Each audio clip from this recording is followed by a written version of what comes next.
Ils appellent ça une transition, mais pour nous, ça ressemble à une pression.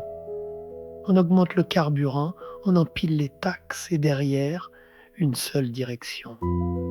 Passer à l'électrique, mais avec quels moyens? Quand certains n'ont déjà plus de quoi remplir un réservoir, comment pourraient-ils changer de véhicule? Ce n'est pas un choix. Quand il n'y a pas d'alternative accessible, c'est une contrainte. On nous parle d'écologie, alors parlons-en vraiment. Oui, ici les routes deviennent plus silencieuses, mais ailleurs, qui regarde les terres qu'on arrache?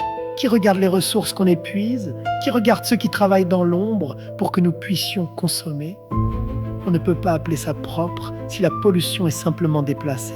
On ne peut pas appeler ça juste si le coût humain est invisible. Et au milieu de tout ça, nous devrions accepter sans comprendre? Non.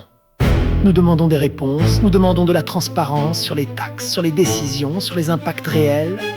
Et rappelons une chose essentielle. Dans ce pays, le pouvoir n'est pas un privilège. C'est une responsabilité. Selon la Constitution, la souveraineté appartient au peuple. Cela signifie que ceux qui gouvernent n'exercent pas un pouvoir personnel. Ils exercent un pouvoir délégué. Ils ont donc des obligations. Servir l'intérêt général, respecter l'égalité, rendre des comptes, permettre un choix réel. Quand les décisions deviennent incompréhensibles, quand la pression remplace le choix, quand le peuple n'est plus écouté, ce n'est pas une simple politique, c'est une rupture. Nous ne refusons pas d'avancer, nous refusons d'être forcés, nous ne refusons pas l'écologie, nous refusons l'injustice. Nous voulons rester libres, libres de comprendre, libres de choisir, libres de ne pas subir. Parce qu'un pays n'avance pas contre son peuple, il avance avec lui.